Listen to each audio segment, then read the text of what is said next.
स्नेह परमात्माओं, हमारे जीवन के बहुत अच्छे समय, बहुत अच्छे सौभाग्य के क्षण आप लोगों के साथ व्यतीत हो रहे हैं, क्योंकि आप जिज्ञासाओं से भरे सुनने का प्रयास कर रहे हैं।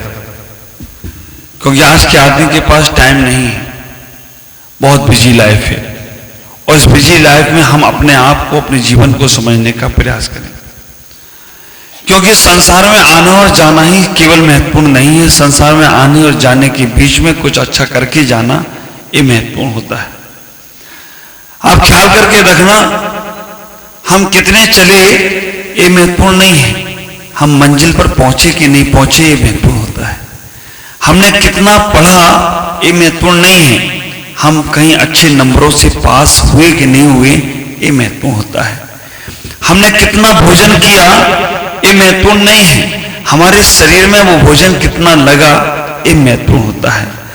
हमने कितना स्वाध्याय किया ये महत्वपूर्ण नहीं है, और स्वाध्याय के बाद कितना मेरा मन परिवर्तित हुआ ये महत्वपूर्ण है।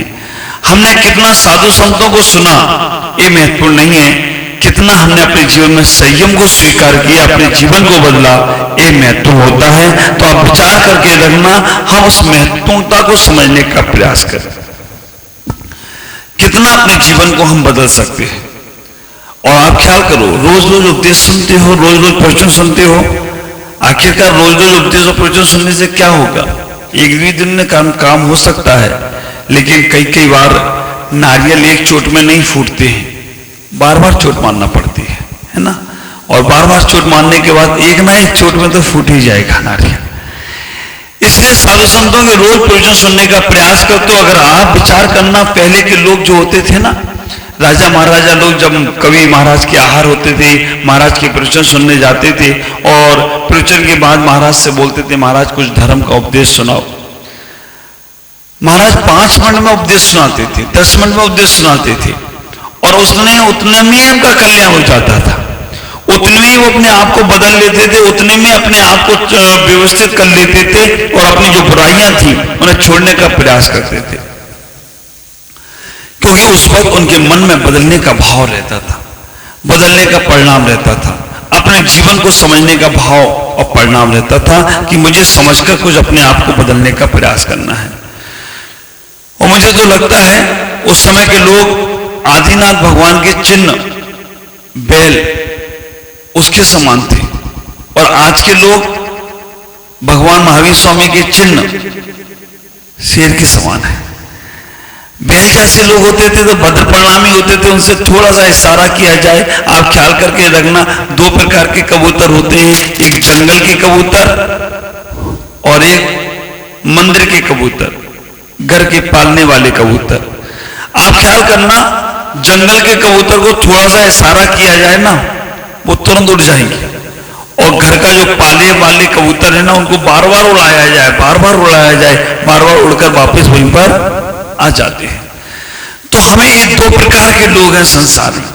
एक वो लोग हैं जिनको थोड़ा सा समझाया जाता है, वो तुरंत समझकर अपने जीवन में प्रैक्टिकल में लाकर अपने आप को बदलने का प्रयास करते हैं, और एक वो लोग हैं जो टस से मस होने वाले नहीं है।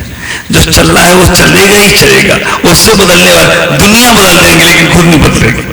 तो हमें इतना ही ख्याल करके रखना कि आज हम अपने जीवन को बदलने का खुद का प्रयास करें। हम संतों के प्रवचन सुनने के उपरांत, स्वाध्याय करने के उपरांत, मंदिर में पूजा उपासना करने के उपरांत हम दूसरों को नहीं, अपने को बदलने का प्रयास करें। जो जीवन में तुमने अर्थ को सबको समझ रखा, अर्थ का मतलब है पैसा, अर्थ को पैसा भी कहते हैं। अर्थ को जब करंट का तार लगता है ना, तो एक फेस होता है और दूसरा क्या होता है, अर्थ। और जब कोई श्लोक पढ़ा जाता है तो उसका भी एक अर्थ होता है, और तुमने क्या बोला, इसका शब्द, इसका अर्थ क्या होता है। अर्थ कई प्रकार का है, आप विचार करना। लेकिन आज हम चर्चा कर रहे हैं उस अर्थ की जो तुम लोगों ने सब कुछ अपना समझ रखा है। कहते हो ना, बाप बड़ा ना भैया,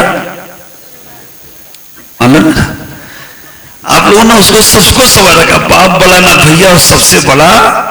अगर आप सोचते हो कि मेरे पास पैसा है तो मेरे पास सब कुछ है, पैसे को इतना महत्व जीवन में दे दिया।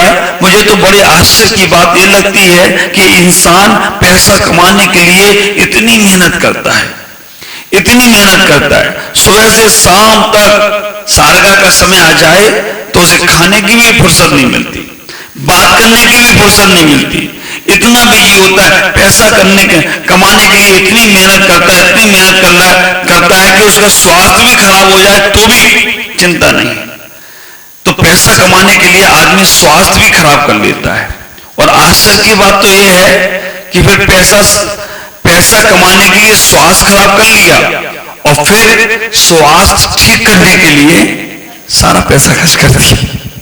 आप ख्याल करके देखना, पहले तो हमने पैसा कमाने में बीमार पड़ गए, इतना सुबह से लेकर शाम तक लगे हुए हैं कि हमें यहां से भी कमाई होना चाहिए, वहां से भी कमाई होना चाहिए, ये पैसा यहां से भी आना चाहिए, वहां से भी आना चाहिए। खूब कमाया और कमाने में इतना अपना कमाने में लग गए कि हमने अपना स्वास्थ्य, अपने बीमारी को ले आए, स्वास्थ्य खराब कर लिया। और स्वास्थ्य ठीक करने के लिए फिर सारा पैसा डॉक्टर को दे आए कि हमारा स्वास्थ्य ठीक हो जाए। तो वो आदमी समझदार होगा या ना समझ होगा? मैं आपसे पूछूं, एक आदमी ने बहुत सुंदर बिल्डिंग बनाई, बहुत सुंदर बिल्डिंग बनाई। 5 मंजिल की बिल्डिंग बनाने के बाद जब बिल्डिंग बनकर तैयार हो गई और नीचे से उसने बम लगा दिया, वो आदमी समझदार हो गया ना समझ होगा? ख्याल करो। एक आदमी ने बहुत अच्छे पकवान बनाए, भोजन बनाए, बहुत सुंदर सुंदर से, और जब भोजन पक्के तैयार हो गए, पकवान तैयार हो गए, बाद में सब भोजनों को लिया और नाली में फेंक दिया। आदमी समझदार होगा या ना समझ होगा? समझदार है ना समझ? ना समझ। बहुत सुंदर कपड़े सिलवाए, बहुत सुंदर कपड़े, और जब कपड़े सिलकर तैयार होकर आ गए तो धीमे से उसने माचिस की तीली लगा दी जलती हुई। वो आदमी समझदार होगा या ना समझ होगा? हाँ, ना समझ है ना। अभी मैं आप तक आने वाला हूं जी, तो एक बाहर की यात्रा करा रहा हूं। आप विचार करके देखना, एक आदमी ने बहुत कुछ किया, बहुत कुछ करने के बाद जब वो कार पूरा होने लगा तो उसने कार को पूरा का पूरा खराब कर दिया। समझदार हो गया ना समझ? ना समझ है ना। अच्छा, अब आप बताओ कि आपने इतना पैसा कमाया और इतना पैसा कमा कर अपनों को स्वास्थ्य खराब कर लिया, बीमार कर लिया, अपने आपस में मनमुटाव कर लिया, घर के परिवार के लोगों से दूर हो गए, सब लोगों को मन में टेंशन दे दी, सबसे तुम्हारी बात बिगड़ गई, अब कोई तुमसे बात नहीं करता है, तो तुम समझदार हो या ना समझो? हाँ, ना समझी हो ना। कपड़ी बात तो तुम बोल रहे थे हाँ ना समझदार है, बिल्डिंग में तो बोल रहे थे ना समझदार है, और खाने में तो आप कौन, तुम समझदार हो या ना समझ? आप विचार करना कि उस पैसे को हमने, उस धन को, उस दौलत को हमने कितना समझ लिया। रिश्तेदारी खराब होती हो तो हो जाए, लेकिन पैसा नहीं जाना चाहिए पास से। आप विचार करना, लड़ाई के कितने कारण हैं? 3, जड़, जोड़ो और जमीन। आप विचार करना, आदमी मरने के बाद कितनी जमीन, कहते हैं ना मरने के बाद 2 गज जमीन तुम्हारे साथ, और वो भी नसीब हो जाए तो भी भरोसा नहीं। फिर भी जमीन के लिए, जायदाद के लिए, किस किस के लिए तुम लोग लड़ते हो, झगड़ते हो। और आप विचार करना, इतना ही सोचने का प्रयास करना कि क्या तुम्हारे साथ जाएगा। नानक के जीवन में बड़ा प्यारा सा दृष्टांत कथित हुआ। नानक के पास एक धनपति सेठ पहुंचा। नानक से कहा, मेरे पास बहुत कुछ साधन है, मेरे पास बहुत कुछ सामान है, मेरे पास बहुत सारी सुविधाएं हैं, आपको कोई सुविधाएं चाहिए तो बोलो। नानक ने पूछा कि तुम्हारा काम क्या है? उसने कहा, मेरा ट्रांसपोर्ट का काम है, मेरे पास बहुत सारी गाड़ियां हैं, बहुत सारी लारियां हैं, बहुत सारे सब कुछ है। तो नानक ने कहा, तुम्हारा ट्रांसपोर्ट का काम है तो एक ट्रांसपोर्ट का एक काम मैं तुम्हें बताता हूं, छोटा सा एक काम मेरा करना। कि एक नानक ने सुई दी उसको, और सुई देने के बाद कहा कि ये सुई मेरे तक पहुंचा देना। उसने कहा, ये बस सुई का कारखाना कहो तो कारखाना पहुंचा दूंगा मैं आपके पास, ये छोटी सी सुई की बात क्या कही। उसने कहा कि मैं सुई पहुंचा दूंगा, कहां पहुंचाना है? नानक ने कहा, अभी मत पहुंचाना, जब मैं मर जाऊं ना, मरने के बाद जब मैं स्वर्ग जाऊं तब ये सुई पहुंचा देना मेरे पास, मरने के बाद पहुंचाना मेरे पास। ठीक है, पहुंचा दूंगा। घर आया, रात भर नींद नहीं आई उसको कि मरने के बाद कैसे पहुंचाऊंगा। आप विचार करके रखना, रात भर सोचता रहा कि मरने के बाद कैसे पहुंचाऊंगा। क्यों साथ नहीं जाते हीरे मोती, क्योंकि कफन में जेम नहीं होती। उस चक्कर में पड़ गया। सुबह आया, बोला कि भाई मेरी सुई तो पहुंचा नहीं सकता आपके पास, मरने के बाद तो क्या मैं मरने के बाद तो सुई तो छोड़ो, धागा भी नहीं पहुंचा सकता, धागा भी साथ नहीं ले जाने वाला है। शायद गाला वाले लेकर जाते हो, गाला में कुछ स्पेशल हो कि मरने के बाद जो तुम्हारा सब कुछ। और मुझे तो आश्चर्य होता है कि आदमी मरता कहीं है और बदनाम कहीं जगह को करता है। आप ख्याल करके रखना कि आपके साथ कुछ जाने वाला है। आप लोग हमेशा सुनते हो इस धरा का, इस धरा पर सब धरा रह जाएगा और मुट्ठी बांधे आया है हाथ पसारे जाएगा। आप विचार करना, ये सब हम बार बार सुनते हैं, बार बार पढ़ते हैं, फिर भी हमारे आसक्ति कम क्यों नहीं हो रही? वस्तु के प्रति आसक्ति का भाव कम क्यों नहीं हो रहा है? पैसे के प्रति आसक्ति का भाव कम क्यों नहीं हो रहा है? एक सिक्का भी तुम्हारे साथ जाने वाला नहीं है, एक धन का एक टुकड़ा भी तुम्हारे साथ जाने वाला नहीं है, एक तुम्हारा वैभव तुम्हारे साथ जाने वाला नहीं है। एक पक्का सिद्धांत बनाना, अर्थ पुरुषार्थ। जो तुमने पैसा पैदा किया है, पैसा पैदा करना अर्थ पुरुषार्थ नहीं है, पैसे का सदुपयोग करना अर्थ पुरुषार्थ है। भोजन को बनाना भोजन बनाने की कला नहीं है, भोजन का सदुपयोग करना। आप ख्याल करके रखना, हम संसार में पैसे के माध्यम से क्या क्या नहीं खरीद लेते हैं। पैसे के माध्यम से संसार की वस्तुओं को खरीदने का प्रयास तो करते हो, लेकिन पैसे से वो संसार की वस्तु का सुख नहीं मिलने वाला है। सुख कब मिलेगा? जब तुम्हारे मन में सुख होगा, मन में शांति का भाव होगा, मन में आत्मीयता का भाव होगा। तो इतना ही विचार करके रखना, जो भी तुम्हारा है आज वो तुम्हारे पास है, बाहर का जो है वो बाहर का ही रहने वाला है। तो हम इतना ही सुख को ढूंढने का प्रयास करें, अर्थ को, पैसे को कैसे सदुपयोग करें। देखो, एक ब्याज पे पैसा देने वाला व्यक्ति सोचता है अपने पास 10 लाख रुपए रखे हैं, ब्याज पे लगा दो, कम से कम जो भी परसेंट मिलता होगा पैसा बढ़ता जाएगा। पैसे को ब्याज में लगाने से थोड़ा बढ़ता है, पैसे को व्यापार में लगाने से दुगना हो जाता है, पैसे को खेती बाड़ी में लगाने से 10 गुना ज्यादा होता है, पैसे को कोई और अच्छे उद्योग में, बिजनेस में लगा दो तो और ज्यादा पैसा बढ़ जाता है।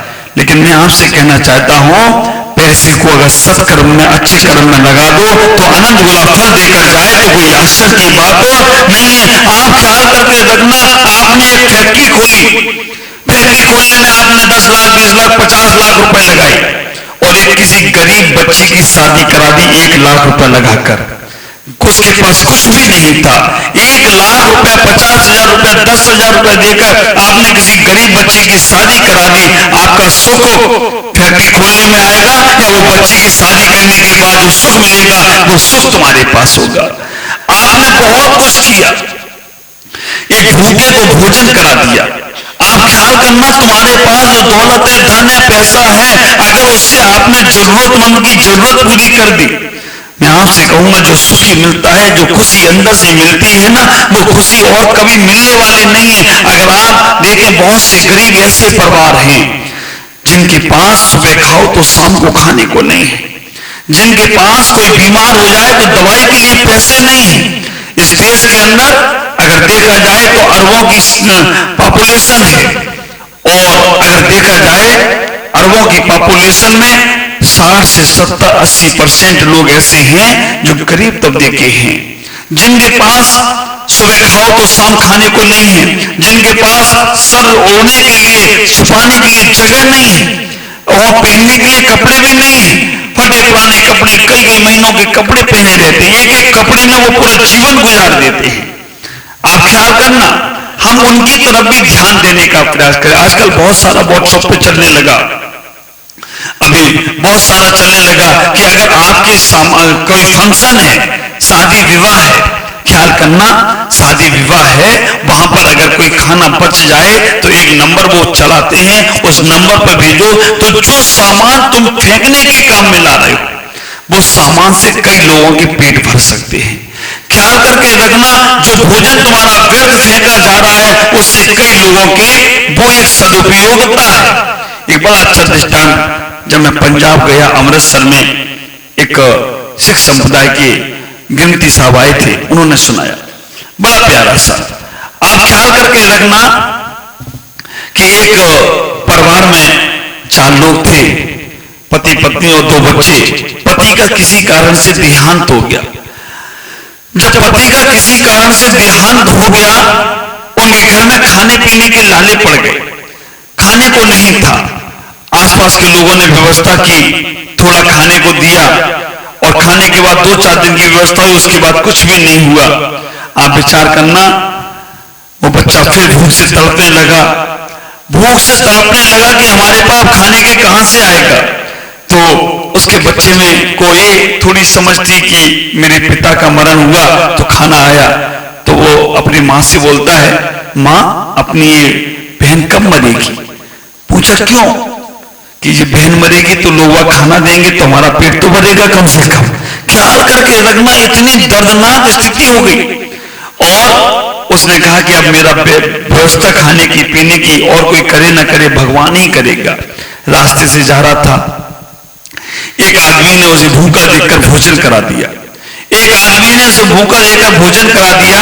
घर आया और माँ के लिए भी भोजन लेकर आया। माँ ने पूछा कि बेटा ये भोजन कहां से लाए?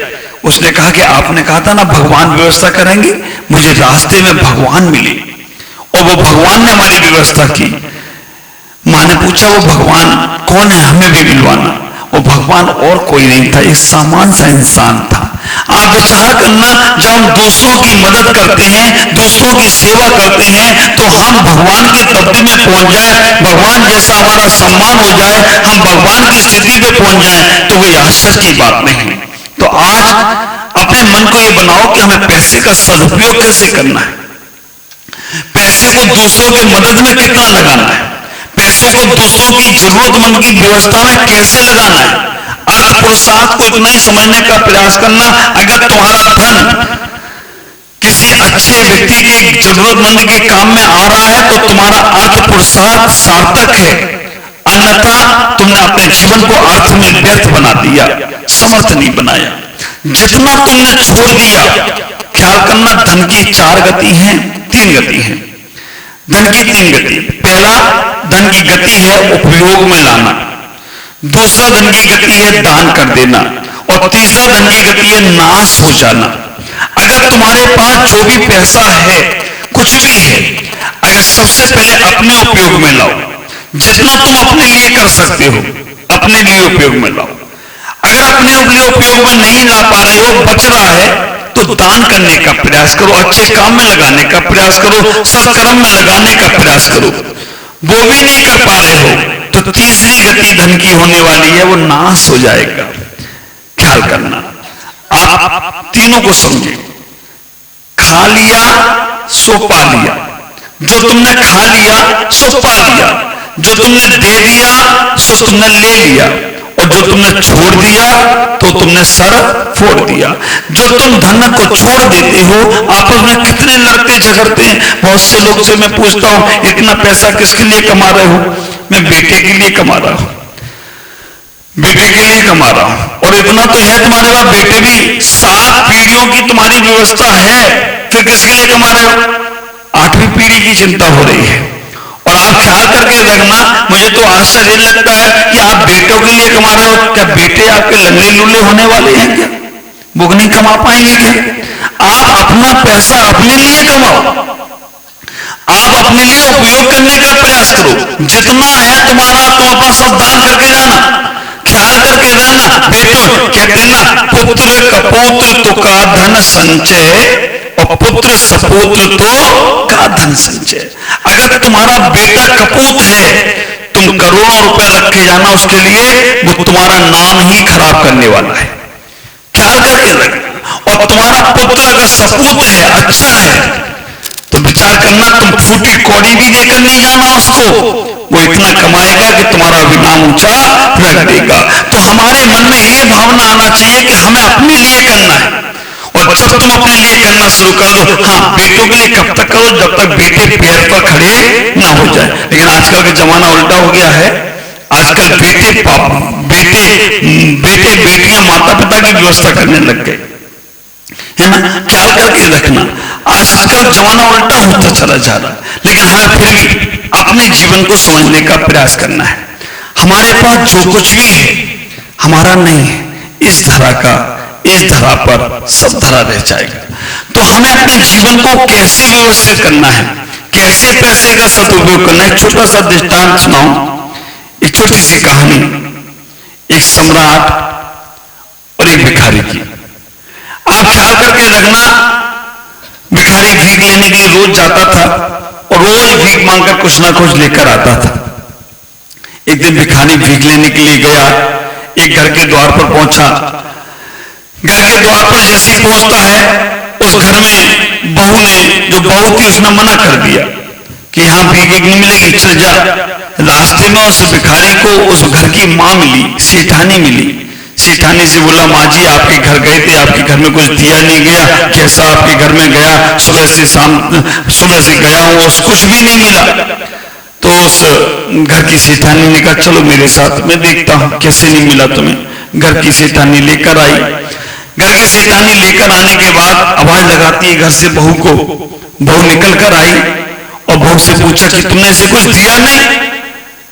बहू डर गई। बहू ने कहा, क्या पता नहीं कि आज तक तो मेरी सासू मां ने कुछ दिया नहीं था, आज कैसे देने की बात कर रही है। और एक बात का ख्याल करना, जिसने कभी कुछ नहीं दिया वो कभी कुछ नहीं देगा। मरता है तो मर जाएगा, है ना। कहते हैं ना, चमड़ी चली जाए पर, है ना, पक्का है ना, चमड़ी चली जाए पर दमड़ी ना जाए। मरता है तो मर जाएगा लेकिन दमड़ी नहीं देगा, पैसा देने वाला नहीं है। उससे ने कुछ दिया नहीं था कभी। जैसे वो आवाज लगाई, वापिस आया वो, बहू आई। बहू ने कहा, मैं अभी माँ जी अंदर से कुछ लाकर इसको देती हूँ। सासू बोलती है, कुछ नहीं देना इसको, ये हट्टा कट्टा है, इसको सुबह सुबह से कुछ दोगे तो ये काम चोर हो जाएगा, इसको कुछ नहीं देना। और सासू ने उसे दुत्कार के हुए भगा दिया, तुझे कोई भीख नहीं मिलेगी, चल जा यहाँ से, कमा धमा के खाना। उस भिखारी ने बोला कि ये बात तो आप मुझे भैंगे देती, कुछ नहीं मिलेगा, अब घर तक क्यों लेके आई। उसने मैं घर तक इसलिए लाई कि घर की मालकिन मैं हूं। इसने बहू ने मना कैसे किया। आप विचार करके देखना, बहू ने मना किया, बहू को समझाने के लिए लाई कि मैं मना कर दिया, तूने मना क्यों की। आदमी भीख नहीं देने में भी इनकार लगता है। और मुझे तो आश्चर्य यही लगता है कि आदमी भीख देने में बड़ा मना, उसका मन ऐसा होता है, पता नहीं कैसे कैसा मन होता है। लेकिन अगर कहीं होटल में भोजन करने जाए तो वहां पर वो वेटर आता ना, वेटर को क्या करता है, टिप्स देता है।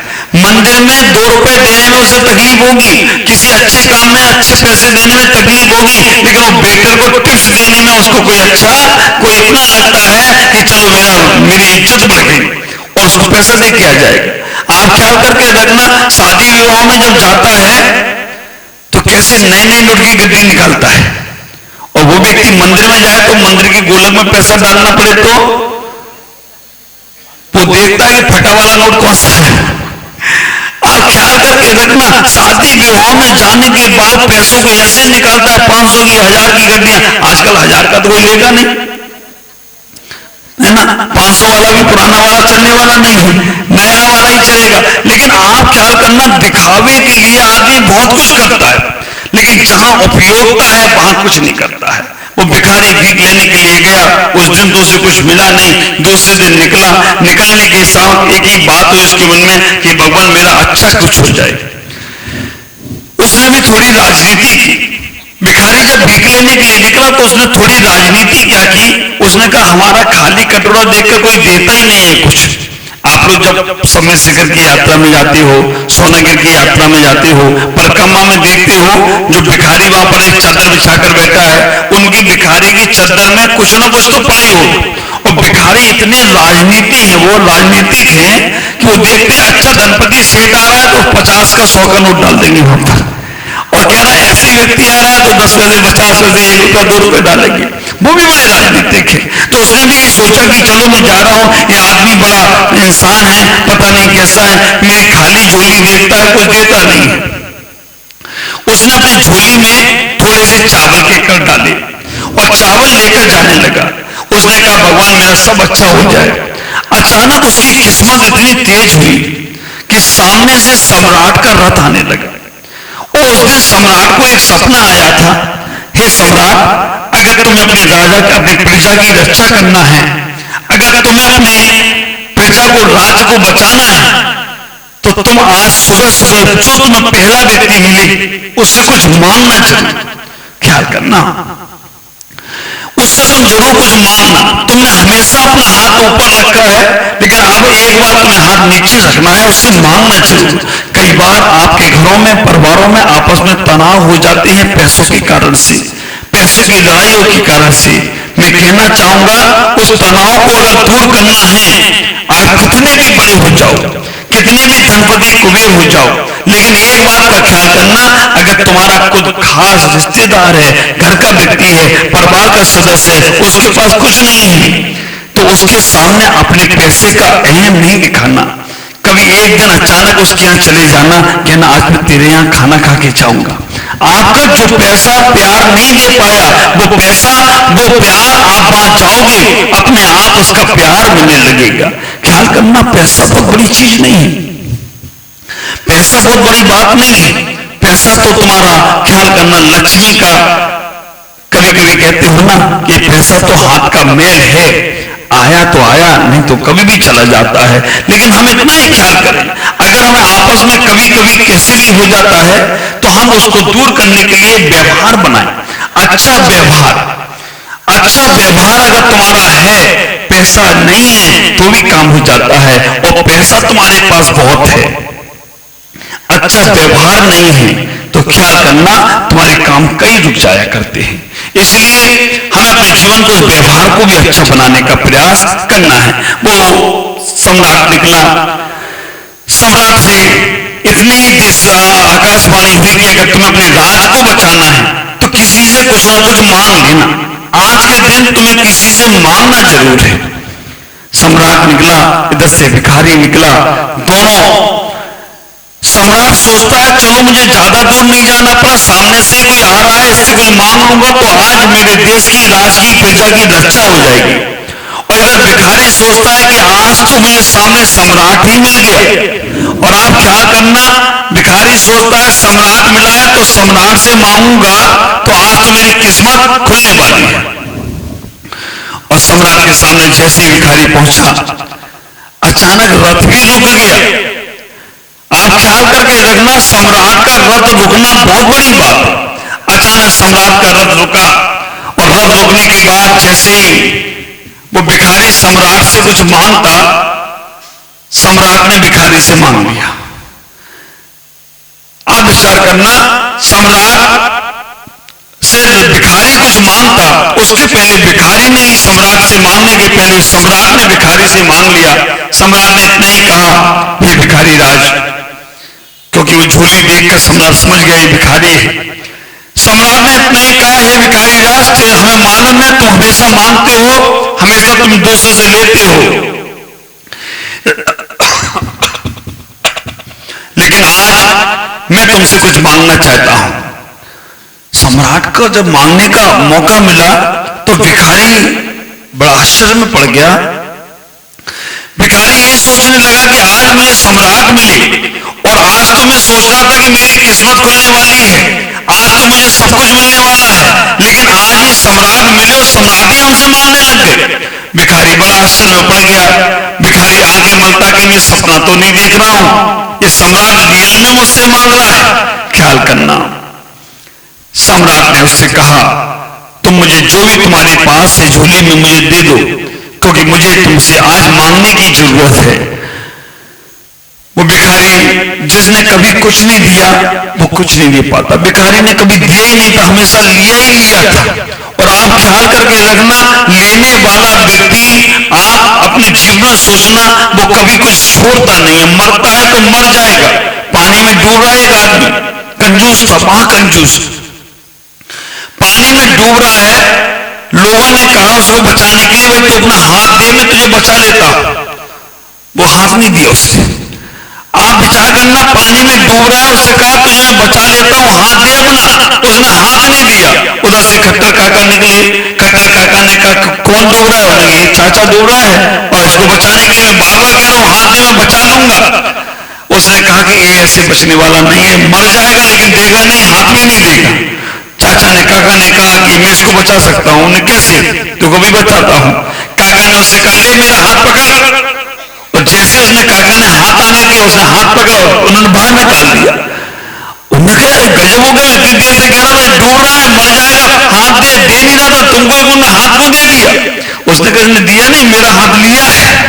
आप ख्याल करना, देने वाला आप लोग विचार करना, कई लोग बड़े लोग बच्चों से मंदिर में दान करवाते हैं, बच्चों से मंदिर के गोलक में पैसे डलवाते हैं। मैंने एक व्यक्ति से पूछा कि बच्चे को तो मालूम भी नहीं है कि मंदिर में पैसा में गोलक में पैसा डालने का क्या महत्व होता है, इससे कौन डलवा रहे हो? कितना प्यारा सा उत्तर था उस व्यक्ति का। उस व्यक्ति ने इतना ही कहा महाराज आज से इसको मंदिर की गोलक में पैसा डालने के संस्कार पड़ जाएंगे तो कल कोई अपने आप मंदिर के गोलक में पैसा डाले तो कोई आश्चर्य की बात तो नहीं होगी। आज से हमारे छोटे छोटे बच्चों को कपड़े पहनाकर आहार में लेकर आते हो ना। अब कल एक बच्चे को ले आए, कितने साल को? 8 साल का। कई बार ये हो जाता है 6 साल का बच्चा महाराज के पास 8 साल का हो जाता है, और कई बार ये होता है कि 8 साल का बच्चा ट्रेन में जाकर 3 साल का हो जाता है ना। तो अपना काम तो बनाना ही है, कैसे बनाना वो अपने को मालूम होना चाहिए। तो आप विचार करना, छोटे बच्चे को भी कपड़े पहनाकर महाराज जी को आहार नहीं दे पा रहा है, फिर भी उसे कपड़े पहनाए, क्यों?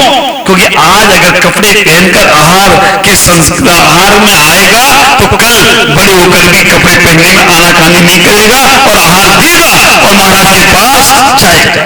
ख्याल करना, इसीलिए बच्चों को लाते हैं, भगवान के अभिषेक के लिए पहना देते हैं। तो संस्कार तो डालना है। जिसने कभी संस्कार डालने की बात नहीं की, अगर तुम अपने बच्चों को संस्कार नहीं देते हो तो ख्याल करके रखना बड़े होकर तुम्हें ही तकलीफ होने वाली है। आप कितना भी करो, जब भी अब तुम घर में तैयार हो अपने बच्चों को भी तैयार कर मंदिर लेकर आने। पढ़ाई लिखाई करेंगे, कैसे भी करेंगे, लेकिन मंदिर के संस्कार, गुरुओं के संस्कार, धर्म के संस्कार आपको बच्चों को जरूर देना है। अपने आप को भी लेना है, उनको भी देना है। और भिखारी ने कभी कुछ नहीं दिया, आखिरकार इतनी घटना घटी, सम्राट ने बोला कि जल्दी से मुझे दे दो क्योंकि समय बहुत कम है, कभी भी देश पर आक्रमण हो सकता है। उस भिखारी ने मुट्ठी डाली, हाथ डाला, मुट्ठी भरी चावल की कोटियों में से निकालता था, हाथ मुट्ठी खुल जाती थी, मुट्ठी खुल जाती थी। आखिरकार इतनी घटना घटी, वह मुश्किल से उस भिखारी ने सम्राट की झोली में 3 दाने डाले, मुट्ठी भर के निकाला, 3 दाने डाले, और जब 3 दाने डाले सम्राट बहुत खुश हुआ। ख्याल करना, दातार दान देता है और लेने वाला जो होता है सौभाग्यशाली होता है। अगर तुम्हें कभी कोई कुछ भी दे रहा है उसे लेने का प्रयास करो, उसको ये मत कहो कि तुमने क्या दिया।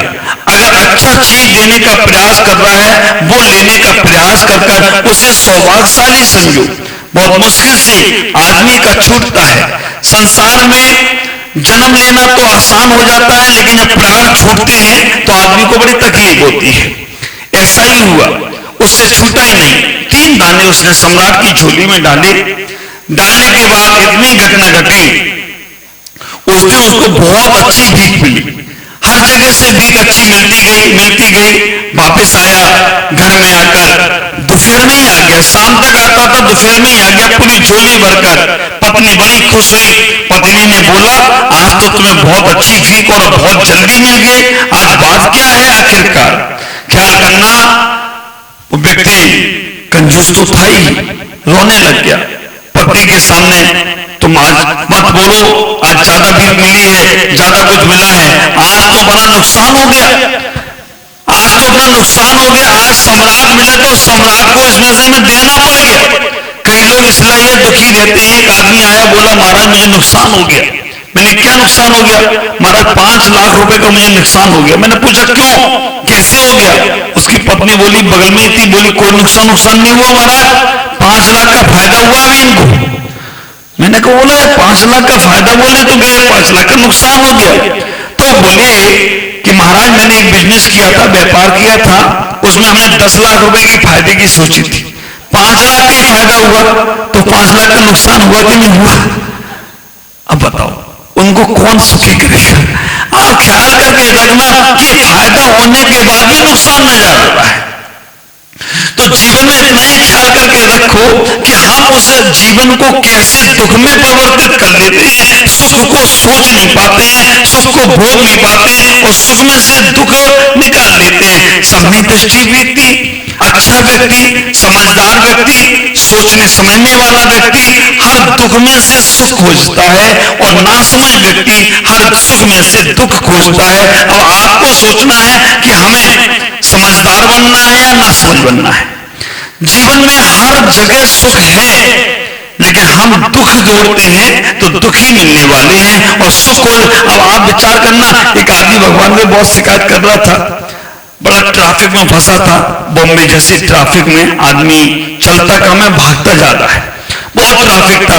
अब वहां से कहीं गाय भैंस भी निकलने लगी रास्ते से, तो वो आदमी भगवान से शिकायत कर रहा था, भगवान अगर जैसे आपने पक्षियों को पंख दिए, इन गाय भैंस को भी पंख दे देते तो कम से कम इतना ट्रैफिक तो जाम नहीं होता।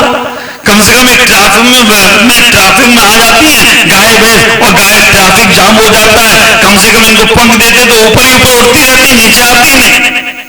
तभी क्या हुआ, एक चिड़िया ने ऊपर से पीठ की, तब उसके सर पे गई दब, और जैसे उसके सर पे गिरी, चिड़िया की मीट गिरी, उसने देखा, उसने अरे ये क्या हुआ? उसने कहा भगवान आपने ठीक किया, अगर एक गाय भैंस ऊपर उड़ रही होती तो मेरा क्या होता? अगर एक गाय भैंस उड़ रही होती तो मेरा क्या होता? अच्छा किया अगर नीचे चलाया। ख्याल करना, आदमी दुख में सुख खोज सकता था, लेकिन सुख में से दुख खोज लेता है। अब ट्रैफिक में थी तो ठीक ही थी, अगर वो ऊपर उड़ रही होती तो क्या होता? आदमी की आदतें इतनी खराब हो जाती हैं। अब शहरों में होता है, ट्रैफिक पुलिस चलती है तो ट्रैफिक वाले क्या करते हैं कि 2 व्हीलर पे कोई हेलमेट ना लगाए हो तो उसे पकड़ लेते हैं। अब एक पुलिस वाले की इतनी हालत खराब हो गई थी कि मोटरसाइकिल की तो छोड़ो, कोई साइकिल पे भी निकले ना तो क्या हेलमेट नहीं लगाया पैसा निकाल, हेलमेट नहीं लगाया पैसा निकाल। लोगों ने शिकायत की उसकी, तो उसका ट्रांसफर किसी गांव में हो गया, गालाई में हुआ ट्रांसफर, उसका ट्रांसफर यहाँ हो गया। अब यहाँ पर ज्यादा गाड़ी घोड़े तो थे नहीं, अब आदमी यहाँ पर भैंसों से चलते थे। अब भैंस पे एक आदमी जा रहा था, उसने पकड़ लिया, उसने तूने हेलमेट नहीं लगाया पैसे निकाल।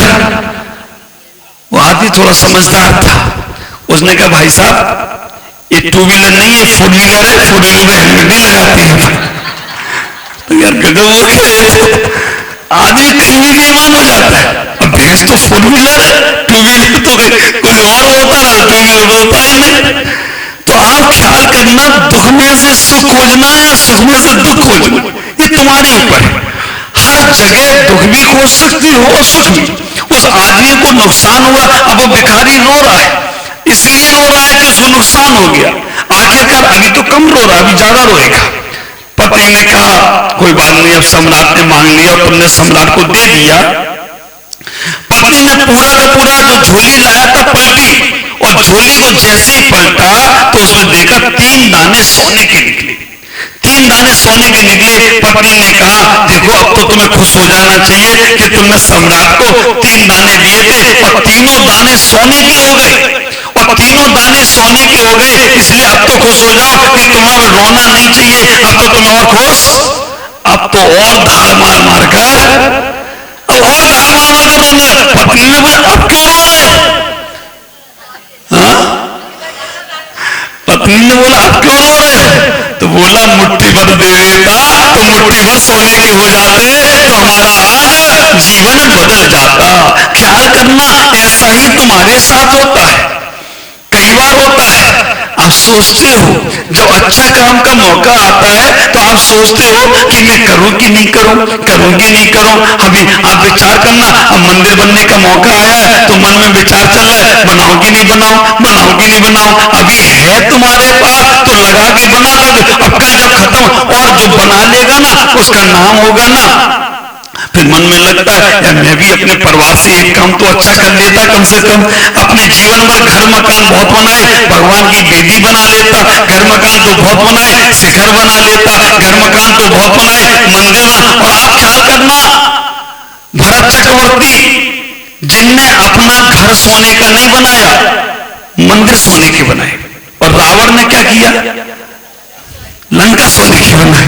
आप विचार करके देखना, तो हमारे घर से ज्यादा सुंदर मंदिर होना चाहिए, हमारे घर से ज्यादा सुंदर भगवान का आलय होना चाहिए। हम अपने घरों को, परिवार, अपने घरों को, बिल्डिंगों को, व्यापारों को कितना अच्छा बना रहे हैं। हम इतना कर्तव्य समझने का प्रयास करें कि हमें अपने घर के, अपने भगवान तीर्थंकर के रहने का स्थान कितना सुंदर बनाना है, कितना कैसे बनाना है। आप विचार करना, वो भिखारी बाद में बहुत पछताता रहा, वो रोता ही रहा कि भगवान मैंने क्या किया, अगर मैं पूरा दे देता तो पूरा मेरा अच्छा हो जाता। अर्थ की सार्थकता को समझने का प्रयास करो, ख्याल करके रखना, जो तुम्हारे पास है तुमने बड़ी मेहनत से, और मुझे तो कई बार ये आश्चर्य होता है कि तुम लोग दोनों हाथों से कमाते हो, दोनों हाथों से, और खाना खाते हो कितने हाथ से, एक हाथ से खाते हो, एक हाथ से मक्खी लाते हो। तुम्हारे साधु संत एक भी हाथ से नहीं कमाते हैं। कोई देखा मेरे को दुकान पे बैठे हुए? आप विचार करना, साधु संत कुछ नहीं कमाते हैं और कितने हाथों से खाते हैं, तो और मनाने नहीं लेके खाते हैं। ऐसे नहीं तुमने लिया और मैंने खा लिया, नहीं, मेरा मन होगा तो खाऊंगा, नहीं तो खाऊंगा नहीं मैं तो। आप विचार करके रखना, क्यों ऐसा क्यों हुआ?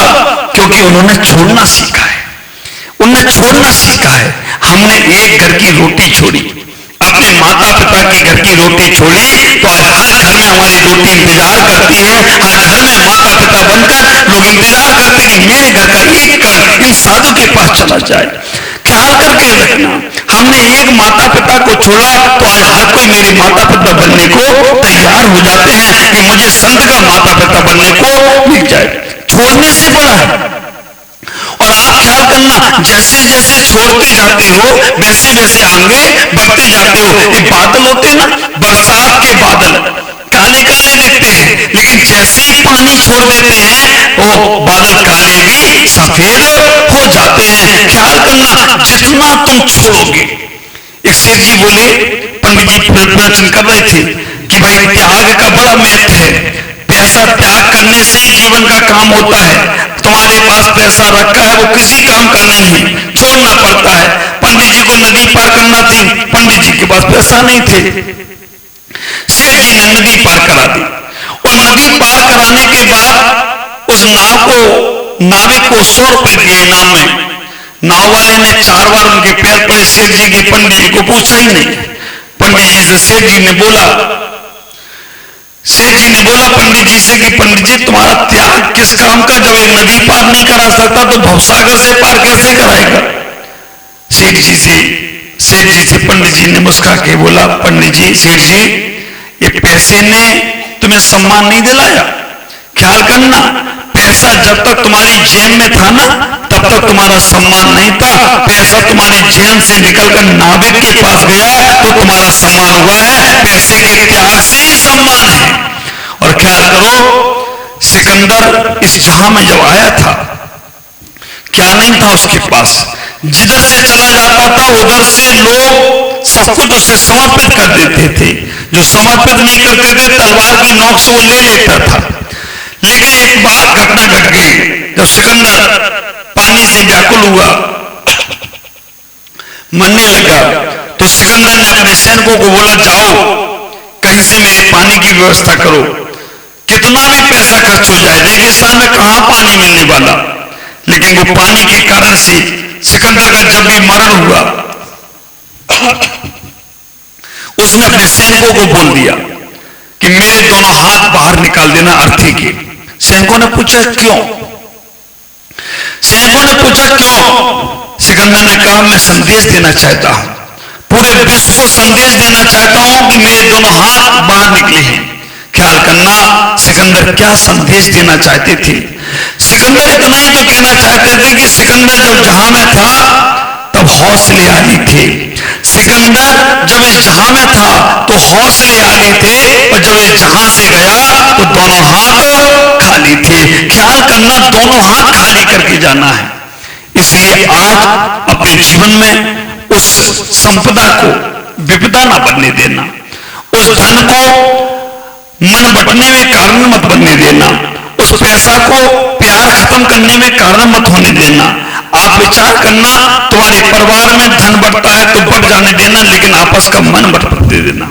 तुम्हारे परिवार में पैसा खत्म होता है तो हो जाने देना, लेकिन आपस का प्यार नहीं खत्म होने देना। तुम्हारे परिवार में अगर दौलत बढ़ती है तो बढ़ जाने देना, लेकिन शौहरत मत बढ़ने देना। तुम्हारे परिवार में अगर वो संपदा, वो दीनार बढ़ती है तो बढ़ जाए, लेकिन दीवार खड़ी नहीं हो, क्योंकि लक्ष्मी कभी किसी की हुई नहीं। लक्ष्मी और सरस्वती दोनों का दृष्टांत आपको मालूम है, कई बार आप चैनल पे सुन चुके हो। लक्ष्मी खड़ी है और सरस्वती बैठी है। लक्ष्मी इतनी कहने का प्रयास करती है कि तुम मेरे पीछे मत पड़ना, मैं खड़ी हूं और खड़े खड़े कब रवाना हो जाऊं कोई भरोसे की बात नहीं है। लेकिन सरस्वती कहती है कि अगर तुमने मेरी पूजा की, मेरी उपासना की, तो विचार करके रखना, मैं बैठी हूं, वैसे तो मैं कहीं जाती नहीं हूं, अगर मैं कहीं चली गई तो केवल ज्ञान तक प्राप्त करा दे तो कोई आश्चर्य की बात नहीं है। सरस्वती, आप ख्याल करना, लक्ष्मी का वाहन उल्लू का है और सरस्वती का वाहन हंस का है। कहने का तात्पर्य इतना ही है, लक्ष्मी कहती है कि अगर मेरे पीछे पड़े ना तो जैसे उल्लू घूमता रहता है ना, वैसे तो मैं घुमाऊंगी। और सरस्वती इतना ही कहती है कि तुमने मेरी पूजा की, मेरी उपासनाएं की, तो विचार करके रखना। सरस्वती कहती है कि जैसे हंस का जीवन है, दूध का दूध, पानी का पानी, वैसा ही तुम्हारा जीवन बना देंगे। लक्ष्मी के हाथ से सिक्के गिर रहे हैं, सरस्वती के हाथ से वीणा में से स्वर निकल रहे हैं। कहने का तात्पर्य इतना ही है, लक्ष्मी इतना ही कहती है कि मेरे पीछे पड़ोगे तो गिरोगे तुम, और सरस्वती के पीछे पड़े तो जैसे वीणा में से स्वर निकलते हैं, तुम में वही स्वर निकले, तुम्हारे जीवन में भी आत्मीयता के स्वर आए, तो कोई आश्चर्य की बात नहीं होगी। ख्याल करना कि हम अपने जीवन में पैसे को बहुत महत्व देते हैं। पैसे के कारण से हम अपने आप के सब समाप्त कर लेते हैं, रिश्ते नातेदार। और ख्याल करो, पैसा पास होता है तो दुश्मन भी खास होता है, और जब पैसा छूट जाए तो अपना भी पराया हो जाता है। इसलिए हम परायेपन को जाने का प्रयास न करें। हमारे जीवन में वो धन बढ़ता है तो बढ़ जाने दें, लेकिन मन में बढ़ने दें। वैसे तो संसार में सभी दुखी हैं, दाम बिना निर्धन दुखी, तृष्णावश धनवान, कहूं ना सुख संसार में सभी दुखी हैं। आप सोचते होंगे कि पैसे में अगर सुख है तो हमारे ख्याल से अमेरिका वाले बहुत सुखी रहे होंगे, उनके पास बहुत दौलत है, बहुत सोना है, बहुत गोल्ड है। पैसे में सुख नहीं है। आप सोचो ताकत में सुख है तो जर्मनी के पास तो बहुत ताकत है, ऐसे ऐसे एटम बम बना के रखेगी, एक बार में ही पता नहीं कैसे क्या कर दे। आप ख्याल करना, इसमें सुख और शांति नहीं है। जो त्याग का महत्व है, जो जीवन का अर्थ का समझने का महत्व है, उससे तुम्हारे जीवन में सुख और शांति आने वाली है। इतना ही कहूंगा कि अपने जीवन में जो भी तुम्हें मिला है उसका सदुपयोग करो। कैसे सदुपयोग करना है वो तुम्हारे ऊपर है। अच्छे कामों में लगाने का प्रयास करो। अपने पैसे को 4 भागों में डिवाइड करो। एक भाग कर्तव्य के पालन करने में लगाओ, एक भाग कर्जा के उतारने में लगाओ, एक भाग अपने जीवन के लिए लगाओ, और एक भाग कुएं में डाल दो। कहने का तात्पर्य, एक भाग कर्तव्य को पालन करने में, अगर तुमने पैसा कमाया है, परिवार तुम्हारा है, उसका कर्तव्य का पालन करो। 25% पैसा अपने बच्चों पर, पत्नी पर खर्च करो। एक भाग कर्जा उतारने में खर्च करो। 25% पैसा अपने माता पिता के ऊपर खर्च करने का प्रयास करो। एक भाग अपने ऊपर खर्च करो। 25% अपने ऊपर, बिजनेस में, व्यापार में अपने ऊपर लगाने का प्रयास करो। एक भाग कुएं में डाल दो। मतलब इतना ही, एक भाग धर्म के लिए निकाल दो। अगर तुम धर्म के लिए निकालते रहते हो तो तीनों भागों की सफलता है, 3 हिस्सों की सफलता है। अगर धर्म में नहीं निकाला, तुमने इन 3 हिस्सों में पैसे लगाते चले गए, तो ख्याल करके रखना वो तुम्हारा जीवन भी व्यर्थ होने वाला है और वो पैसा भी व्यर्थ होने वाला है। अच्छे कर्म में पैसे लगे, अच्छे कर्म में धन का सदुपयोग हो, वही अर्थ पुरुषार्थ होगा। अन्यथा संसार में तुम्हारे पास कुछ भी साथ जाने वाला नहीं है, ये पक्की बात है। जितना पुण्य करोगे, जितने अच्छे कर्म करोगे, उतने तुम्हारे साथ जाएंगे। तो आज इतना ही कहूंगा कि आप अपने जीवन में जो भी अपने पास है उसका सदुपयोग कैसे कर सकते हो, कितने अच्छे काम में लगा सकते हो, कितने दूसरों की मदद में, कितने दूसरों की सेवा में लगा सकते हो, कितने अच्छे कर्म में लगा सकते हो, उतना लगाओ। और एक बात और ख्याल रखना, कर्जा लेकर दान मत करना, उधार दान मत करना। कर्जा लेकर दान करने वाला अजगर बनकर चुकाता है, बैल बनकर चुकाता है। और एक बात का ख्याल करना, मंदिर की बोली बोलकर पैसा नहीं देना, निर्माल का दोष लगता है। आप ख्याल करना, मंदिर में बोली बोलने के बाद पैसा नहीं दिया, निर्माल का दोष। और निर्माल का दोष ऐसा दोष है, ग्रंथों में रेणसार ग्रंथ में कहते हैं कई जन्मों तक दरिद्र बनना पड़ेगा, कई जन्मों तक अंग विहीन बनना पड़ेगा, कई जन्मों तक अंग उपांग नहीं मिलेंगे, गरीबी की रेखाओं के नीचे पार कई जन्मों तक कहां कहां भटकना पड़ेगा। इसलिए पहले बोलो नहीं, बोलो तो बच्चों से करने का प्रयास करो। आज इतना ही कहूंगा कि जीवन में बहुत आनंद से भरकर जियो, अच्छे कर्म में अपने जीवन को लगाओ, तभी तुम्हारे जीवन की सार्थक हो। ओम नमः जय गुरुदेव। जीव है, 9 पदार्थों में जीव है, पंचस्थिकाय में भी जीव है। बहुत अच्छा जिज्ञासा है। पंचस्थिकाय की चर्चा करते हैं, वहां पर भी जीव है। 6 द्रव्यों की बात करते हैं, वहां पर भी जीव है। 7 तत्वों की बात करते हैं, वहां पर भी जीव है। और 9 पदार्थों की चर्चा करते हैं, वहां पर भी जीव है। इन सबको हमें समझने का प्रयास करना है।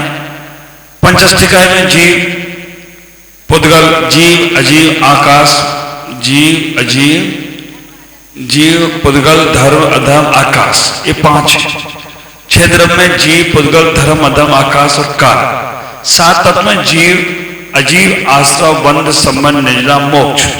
9 पदार्थों में जीव, अजीव, आश्रव, बंध, संबंध, निजरा, मोक्ष, पुण्य और पाप।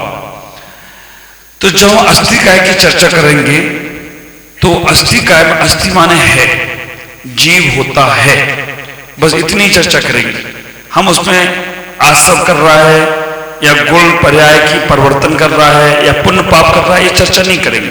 जब अस्थिकाय की चर्चा करेंगे तो जीव होता है बस। जब 6 द्रव्य की चर्चा करेंगे तो जीव के अंदर गुण और पर्याय होते हैं, है ना। ये गुण और पर्याय जो होते हैं ये जीव के गुण क्या है, ज्ञान, दर्शन, इसका गुण है। पर्याय क्या है, मनुष्य पर्याय, स्त्री पर्याय, नपुंसक पर्याय, देव पर्याय, मनुष्य पर्याय, पर्याय ये जीव की है ना। है तो पुद्गल की, लेकिन जीव का ही अपना गुण और पर्याय को भेद करेंगे। जब 7 तत्वों की चर्चा करेंगे तो जो जीव है वो पुद्गल के माध्यम से, अजीव के माध्यम से कर्मों का आश्रव करता है। तो जो कर्मों को आश्रव करता है और कर्मों को क्षय करता है, उसकी चर्चा करेंगे 7 तत्वों में, जीव की चर्चा। जो 9 पदार्थ में जीव की चर्चा करेंगे तो ये जीव ही है जो पुण्य भी करता है और पाप भी करता है। तो जब पुण्य और पाप के संबंध में जीव की चर्चा करेंगे तो 9 पदार्थ में समाहित हो जाता है। जब कर्मों के आश्रव की और बंध की चर्चा करेंगे तो जीव तत्व में समाहित हो जाता है। जब जीव के पर्याय और गुण की चर्चा करेंगे तो जीव द्रव्य में समाहित हो जाता है। और जब जीव के अस्थि का, जीव है, इसकी चर्चा करेंगे तो अस्थिकाय में गर्भित हो जाता है। 5 जीव, पुद्गल, धर्म, अधर्म, आकाश, अस्थि माने हैं, ये सब है। अब हम तो इसको समझने, जीव कल भी बताया था, जो जीता है जिएगा और जीता रहेगा। जीता था, जीता है, जीता रहेगा, उसे जीव कहेंगे। पुद्गल, पूरण और गलन जिसका स्वभाव है, बनना और मिटना जिसका स्वभाव है, स्पर्श, रस, गंध, वर्ण जिसके हैं वो पुद्गल। तो जितना भी पुद्गल के भी 6 भेद होते हैं। पुद्गल के भी 6 भेद, स्थूल पुद्गल, स्थूल पुद्गल, स्थूल सूक्ष्म पुद्गल, सूक्ष्म स्थूल पुद्गल, सूक्ष्म पुद्गल और सूक्ष्म पुद्गल। आप विचार करके रखना, स्थूल पुद्गल वो होता है। पहले जीव समझ लो, जीव 2 प्रकार के हो गए। बैठ जाओ दादाजी, आप कब तक खड़े रहोगे? मैं तो शुरू हो गया तो शुरू हो गया, अब तक जाओगे। तो आप इतना ख्याल करना, जीव किसे कहेंगे, जो जीता है, जीता था और जीता रहेगा। जीव के कितने भेद? 2 भेद, एक संसारी जीव और एक मुक्त जीव। संसारी जीव और मुक्त जीव। संसारी जीव जो संसार में रहता है मुक्त जीव जो सिद्धालय में चला गया। संसारी जीव के कितने भेद? 2 भेद। कौन कौन से? स्थावर जीव संसारी और तिरस जीव संसारी। अब स्थावर के कितने भेद? 5 भेद। कौन कौन से? पृथ्वी काय, जल काय, अग्नि काय, वायु काय और वनस्पति काय, ये स्थावर जीव हो गए। तिरस के कितने भेद? तिरस के 4 भेद। 5 भेद लगा सकते हो। 2 इंद्रिय तिरस, 3 इंद्रिय तिरस, 4 इंद्रिय तिरस, पंचेंद्रिय असंगी तिरस और पंचेंद्रिय संगी तिरस। अब 2 इंद्रिय में कौन कौन आता है? 1 इंद्रिय में तो पृथ्वी जल अग्नि वायु आ गए। अब हम इसके और अगर भेद प्रभेद में जाएंगे ना तो पृथ्वी कितने प्रकार की? 32 प्रकार की पृथ्वी। जो तुम लोग सोना चांदी पहने हो ना, ये काय का भेद है? ये पृथ्वी का शरीर है मरा हुआ। आप समझ के रखना, हम मुर्दे को छू लें तो हमें नहाना पड़ता है, और ये सोना चांदी क्या है? मुर्दे का शरीर है। वो तुम बड़े अच्छे से पहन के रखे हो, लेकिन इसको हमने पवित्र कर लिया है। पृथ्वी की बालू रेत है ना, जितने भी पहाड़ मिट्टी, ये सब पृथ्वी के भेद। तो इसमें बहुत ज्यादा डीप में जाएंगे तो हमको, चलो फिर भी समझ लो आप। 32 प्रकार की पृथ्वी। अब इनको 4 प्रकार की पृथ्वियों में डाइवर्ट करे बनाया गया। एक पृथ्वी, पृथ्वी जीव, पृथ्वी काय, पृथ्वी काय, जल, जल जीव, जल काय, जल काय, वायु, वायु जीव, वायु काय, वायु काय, अग्नि, अग्नि जीव, अग्नि काय, अग्नि काय, वनस्पति, वनस्पति जीव, वनस्पति काय, वनस्पति काय। एक समझ, जैसे पृथ्वी कह दी, सामान से जो दिख रहा है ना, ये सब पृथ्वी है। पत्थर, बालू, रेत, मिट्टी, जो भी पृथ्वी। पृथ्वी जीव किसे कहेंगे? पृथ्वी जीव जो विग्रह गति में है, अभी जो पृथ्वी में जन्म नहीं हुआ वो पृथ्वी जीव। पृथ्वी काय किसे कहेंगे? कि जो जिसके अंदर जीव था निकल गया, मर गई, वो पृथ्वी काय। और पृथ्वी काय किसे कहेंगे? जो पहाड़ आदि होते हैं ना, पृथ्वी काय होते हैं। वो पृथ्वी काय होते हैं, उसके अंदर बनना और मिटना बना रहता है। आप देखते हैं पहाड़ जीर्ण शीर्ण हो रहे हैं, कहीं कहीं पहाड़ बढ़ते रहते हैं। हमारे भगवान मंदिर में हैं जो पृथ्वी कायिक हैं या पृथ्वी काय है? आप विचार करना। मंदिर के भगवान कहीं कहीं उल्लेख में आता है कि भगवान मंदिर के जीव है, पृथ्वी जीव, उनके अंदर जीव स्थापित है। लेकिन और आप देखना, एक बड़ी आश्चर्य की बात बता रहा, जितने भी मंदिरों में अतिशय होते हैं, जितने भी चमत्कार होते हैं, सब पाषाण की मूर्तियों में अतिशय और चमत्कार होते हैं, धातु की मूर्ति में नहीं होते। कारण क्या है? पाषाण को काटकर छाटकर बनाया गया तो उसका जो जीव रहता है उसके अंदर ही रहता है। अब आपके मन में होगा, अगर पृथ्वी के अंदर उसका जीव है तो मूर्ति हम 9 इंच की लाए थे, 11 इंच की लाए थे, वो धीमे धीमे तो 21 इंच की हो जाना चाहिए थे ना, बढ़ना चाहिए ना। बढ़ता जैसे आदमी का जन्म होता है बढ़ता, उसका जीव है लेकिन बढ़ने वाला उम्र हो चुकी। 18 साल की उम्र तक आदमी बढ़ता है। 18 के बाद 18 साल का आदमी खड़ा करो, 60 साल का आदमी खड़ा करो, फिर बढ़ता रहता है क्या?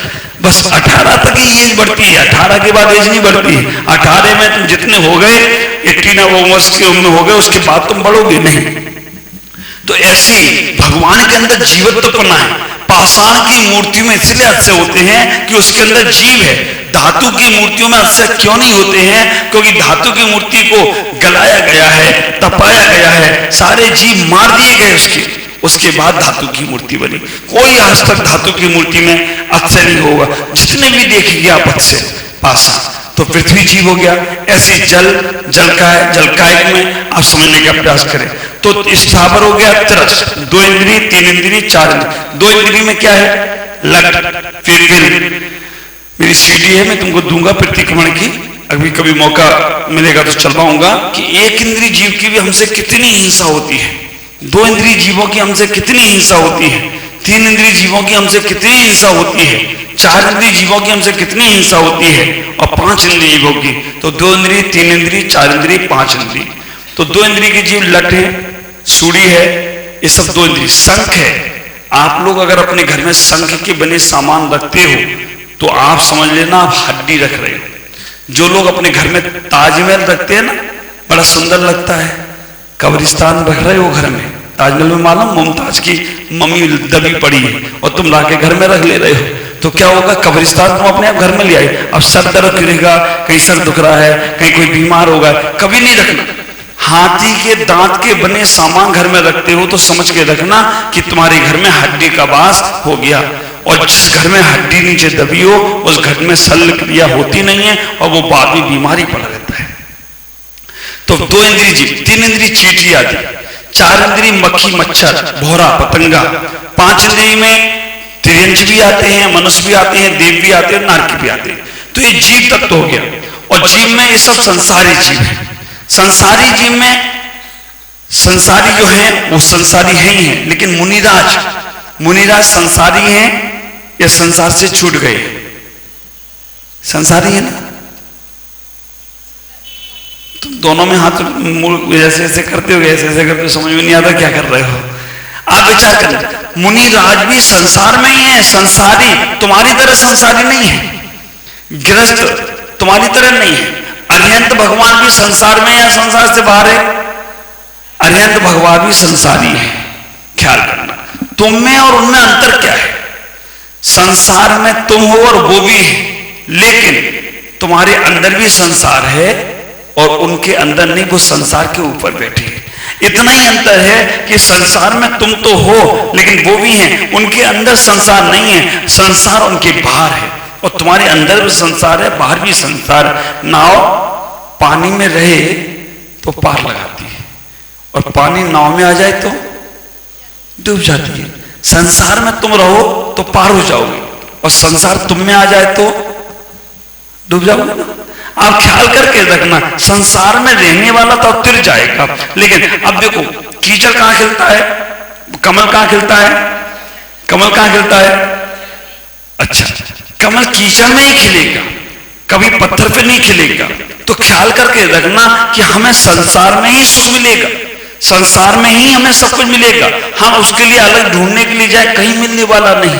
ख्याल करो, सुख के कोई साधन नहीं है, जहां तुम हो वहीं सुख है, बस उसे ढूंढने का प्रयास करो। तो जीव तत्व है, तो जीव तत्व को अस्थि मान, जीव है, रहेगा हमेशा। और पुद्गल, अस्थि काय में जब हम कहेंगे तो पुद्गल है, पुद्गल रहेगा। और अभी संसार में जो पुद्गल चल रहा है, पूरन और गलन जिसका स्वभाव पुद्गल, जीव पुद्गल। धर्म जो हमें बोलने में सहायक है, चलने में सहायक है, चलते हुए को चलाने में जो सहायक है उसे बोलते धर्म द्रव। क्या? अधर्म द्रव जो ठहरते हुए को ठहरने में सहायक होता है उसे बोलते हैं अधर्म द्रव। आकाश द्रव जो हमारे को बैठने के लिए जगह स्थान, खाली स्थान है, वो आकाश द्रव है। तो ये अस्थि है, इनका कभी भी नाश होने वाला नहीं है। न जीव कभी नाश होगा, न पुद्गल कभी नाश होगा, न धर्म कभी नाश होगा, न अधर्म कभी नाश होगा, न आकाश नाश होगा। ये अस्थि का है। अब इसके बाद कह दिया पुद्गल में क्यों कहा गया, छह द्रव में क्यों कहा, जैव छह द्रव। जीव है कि अस्थि का है बताया, लेकिन जीव में और क्या क्या है? तो क्या द्रव गुण पर्याय, जीव द्रव्य है, जीव गुण भी है उसके अंदर, पर्याय भी है। इनका हमेशा उसके अंदर जीव के गुण क्या क्या है? चेतनत्व गुण है, ज्ञानत्व गुण है, दर्शनत्व गुण है। आप विचार करके रखना, अमूर्तत्व तो उसका गुण है। और पर्याय क्या है? मनुष्य पर्याय है, देव पर्याय है, नारकी पर्याय है। तो ये जीव के साथ है। पुद्गल की पर्याय 6 प्रकार की है। स्थूल स्थूल, आप विचार करके रखना, पत्थर को हम तोड़ें और जोड़ें, जुड़ता नहीं है, वो स्थूल स्थूल पर्याय है। स्थूल पर्याय हम दूध और पानी को मिलाएं, अलग अलग दिखेगा लेकिन उसको मिल जाया करता है। स्थूल सूक्ष्म, स्थूल सूक्ष्म क्या है? हम आप विचार करना, हमारी छाया भी पुद्गल है, हमारे शब्द भी पुद्गल है, कर्म परमाणु भी पुद्गल है, ये सब पुद्गल की पर्याय है। तो ये हमें किसने बताया? ये द्रव ने बताया। अब जीव पुद्गल। धर्म क्या है? बोलने में सहायक है, वो भी धर्म द्रव है। ये पर्याय का बता रहे हैं, ये द्रव बता रहा है। धर्म है, ये हमारे बताया अस्थि काय ने। बोल रहे हैं, चल रहे हैं, जा रहे हैं, आ रहे हैं, हाथ हिल रहा है, जा रहा है, ये सब धर्म द्रव करा रहा है, ये हमारा द्रव। अधर्म द्रव क्या है? हम रुके हैं, लेटे हैं, सो रहे हैं, बोल रहे हैं, बैठे हैं, मौन है, अधर्म द्रव ने कराया। आकाश द्रव क्या करा रहा है, हम जगह जितनी जगह में बैठे हैं, बैठने में थोड़ी आकाश जगह घेरी, लेटने में ज्यादा, ये आकाश द्रव में कराया। और आकाश द्रव एक काल द्रव है जो हमारे जन्म को बताता है कि कब जन्म हुआ, कब मरण हुआ, कितना शरीर पुराना हुआ, कितना टाइम हुआ, ये सब काल द्रव बता रहा है, ये द्रव ने बताया। अब तत्व क्या बताएंगे, तत्व में भी जीव है कि द्रव ने बता दिया कि इतने प्रकार के जीव हैं, इनकी गुण ये पर्याय है, लेकिन जो जीव है ये संसार में कब तक रहेगा, संसार से कब पार जाएगा, ये तत्व बता रहे हैं। आश्रव कर रहा है तब तक संसार में रहेगा। जीव अजीव, अजीव के माध्यम से आश्रव होते हैं, क्योंकि कर्म जितने भी हैं एक भी जीव नहीं है, कर्म प्योर अजीव है, पुद्गल है। हमें आप ख्याल करना, सिद्धालय में सिद्ध भगवान बैठे, उनको कोई कर्मों का आश्रव नहीं हो रहा है। हमारे जीवन में अजीव के माध्यम से आश्रव होता है, अशुभ और शुभ भी आश्रव होता है, पुद्गल के माध्यम से आश्रव हुआ। आश्रव के बाद बंद होगा, कौन सा आश्रव किया और कितने समय तक के लिए बंद होगा, ये हमें तत्व ने बताया है। ख्याल करना, कुछ कुछ ऐसे कर्म होते हैं जो उसी भव में फल दे देते हैं, और कुछ ऐसे कर्म होते हैं जो अगले भव में फल देते हैं, और कुछ ऐसे भी कर्म होते हैं जो 100 जन्मों बाद फल देते हैं। आप भीष्म पितामह के बारे में सोचते हो, महाभारत में आपने देखा भीष्म पितामह को बाण की सैया पर लिटा दिया गया, इतने बाण मारे उनके शरीर पर कि वो उनकी सैया बन गई, लेट गए, उस पर सो लेटे हैं। उनका कौन सा कर्म उदय में आया? कहते हैं कि एक बार वो रास्ते से जा रहे थे, रास्ते में एक सांप पड़ा मिला, उन्होंने सांप को उठाया और उठाने के बाद ऐसे झाड़ी में फेंक दिया। झाड़ी में जब फेंक दिया, 100 जन्मों पहले, 108 जन्म पहले सांप झाड़ी में फेंक दिया। तो सांप, उन्होंने तो अंदाज नहीं, उन्होंने ऐसे जानबूझकर नहीं फेंका था, ऐसे फेंक दिया। झाड़ी में सांप लटका रहा, जितने दिन तक वो सांप झाड़ी में तड़पता रहा, उतने दिन तक वो भी सैया पर तड़पते रहे। 108 साल बाद उनका वो कर्म देना है, 108 जन्म बाद। धृतराज का कहते हैं, धृतराज के 100 बेटों को उनकी आंखों के सामने ही मार दिया गया। 100 जन्मों का पहले का पाप दे में आया। कैसे? वो राजा थे, उनका रसोइया एक दिन एक हंस के बच्चे का मांस पका के लाया, उन्हें अच्छा लगा, उन्हें रसोइया का ऐसा मांस रोज खिलाना, आपके ऐसा मांस नहीं, ऐसा भोजन रोज लाना। उन्हें मालूम था कि ये नॉनवेज है, मांस का भोजन है, फिर भी वो नजरअंदाज करके खाते रहे और बचार करना 100 हंस के बच्चों को मार के खिलाया। इसी कारण से उनकी आंखों के सामने ही 100 बच्चों का मृत्यु उन्हें देखना पड़ गया। तो ये आश्रव, कोई भी, अंजना का मालूम है 22 फल के लिए उन्होंने मूर्ति को छिपाया, जेठानी की मूर्ति को छिपा दिया कुएं के अंदर। 22 वर्ष तक उन्हें पति का वियोग सहना। तो ये आश्रव है। पारसनाथ भगवान को भी नहीं छोड़ा। तो कर्म करते समय सोचना कि हम कोई ऐसा अशुभ आश्रव ना कर लें कि जिससे हम चाहें तो बहुत अच्छा, लेकिन अशुभ अशुभ होता है। कई बार आप लोग सोचते हो ना, महाराज हम सबका अच्छा करते हैं, फिर भी लोग मेरा बुरा कर रहे हैं, फिर भी लोग मेरे बारे में, हमने आज का नहीं, हमने कोई जन्मों में कभी किसी का बुरा किया, बिना किए तो कुछ होने वाला नहीं। अगर आज हम और आप एक साथ बैठे हैं ना, तो कभी हम सब लोग मिलकर भगवान के समोसन में बैठे होंगे, और भगवान के समोसन में बैठे होंगे, हमने मुनि दीक्षा ले ली होगी, तुम श्रावकी बने रहे होगी। तो आज फिर दोबारा मिल गए कि भाई चलो अब तो निकलो मेरे साथ, फिर भी अब तुम्हारे भाव हो रहे कि नहीं हो रहे मालूम नहीं है। देखो आप ख्याल करना, उस वक्त भी संबोधन किया था, अभी भी संबोधन किया।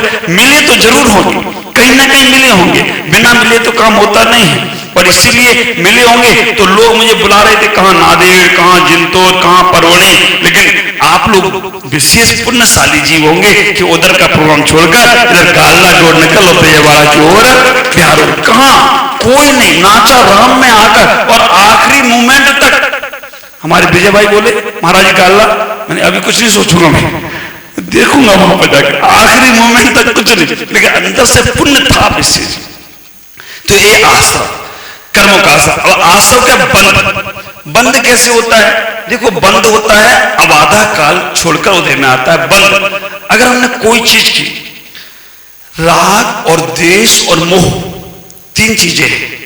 राग वस्तु अच्छी है, द्वेष वस्तु खराब है, मोह इस वस्तु को मैं छोड़ूंगा नहीं।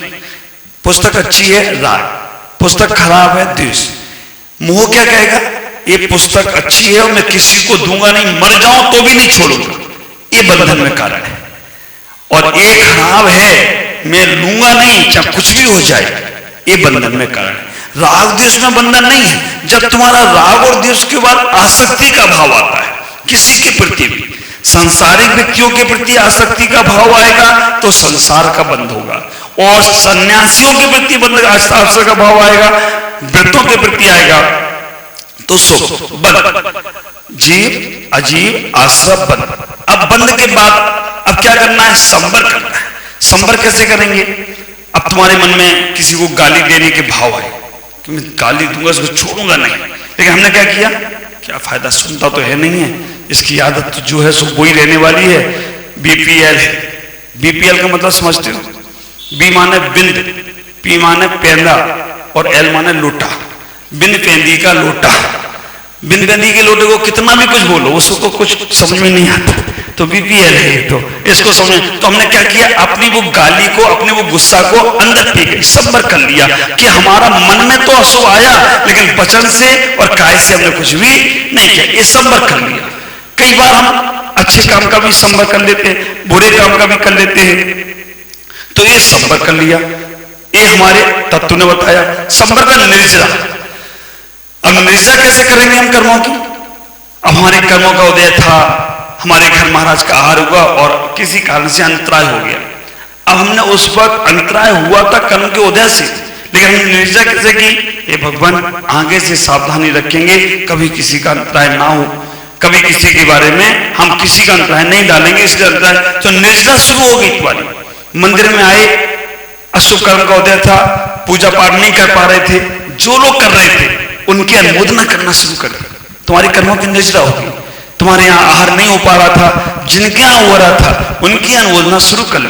तुम्हारा नाम नहीं हो पा रहा था, तुम्हारा नाम कोई नहीं बोल पा रहा था, तुम पूजा में सहभागी नहीं बन, जो बन गए उनके साथ जुड़ गए, तो निर्जरा शुरू हो गई।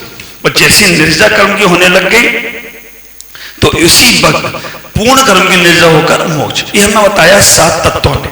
अब 9 पदार्थ, अब 9 पदार्थ में जीव, इस संसार में जो पुण्य और पाप है जीव के बिना नहीं हो सकता। ख्याल करो, पुण्य और पाप है जीव के बिना नहीं हो सकता, लेकिन जीव भी पुण्य और पाप करेगा तो अजीव के बिना नहीं करेगा। अजीव भगवान मंदिर के हैं, अजीव है, उनके माध्यम से ही हम पुण्य और पाप कमाने का प्रयास करते हैं। पाप भी कमा सकते पुण्य, तो जीव के साथ पुण्य और पाप जुड़ गया। अब आश्रम, आश्रम में पुण्य और पाप कैसे, शुभ आश्रम पुण्य है, अशुभ आश्रम पाप है ना। ये 9 पदार्थों की बात कर रहा हूं। अब उसके बाद ये बंध, शुभ बंध पुण्य है, अशुभ बंध पाप है ना, ये बंद हो गया। संवर, शुभ का संवर करना पुण्य है, अशुभ का संवर करना पाप है। अब शुभ का यहां पर आप समझना, मंदिर में पूजा करना शुभ संवर है या अशुभ संवर है। मंदिर में पूजा करना शुभ संवर है या अशुभ संवर है। दूसरों को गाली देना शुभ संवर है या अशुभ संवर है। देखो, मंदिर में पूजा करना अशुभ संवर है और दूसरों को गाली देना, गाली देने को रोक लेना शुभ संवर है। पूजा कर रहे हो मंदिर में तो क्या क्या अशुभ का संवर कर दिया, शुभ संवर कैसे होगा। अशुभ का संवर करोगे तो भी तो मंदिर में पूजा करोगे ना, अशुभ भाव खत्म करोगे तो ही तो मैंने अशुभ का संवर। और दूसरों को गाली दे रहे थे तो तुमने क्या किया, शुभ का संवर कर दिया, अशुभ का असर शुरू, अशुभ का असर शुरू हो गया। तो मंदिर में पूजा कर रहे हो, तुमने अशुभ का संवर कर दिया, शुभ का असर शुरू हो जाएगा। तो आप विचार करना, तो हमारा पुण्य रूप में अगर हम गलत चीजों को बंद कर देते हैं करना तो हमारा पुण्य रूप संवर हो रहा है, और अगर गलत चीजों को करते हैं और गलत चीजों को करना शुरू कर देते हैं तो पाप रूप आश्रय होगा। गलत चीजों को कर रहे हैं, इसको पुण्य पाप में लगाने का प्रयास करना। संवर के बाद निर्जरा।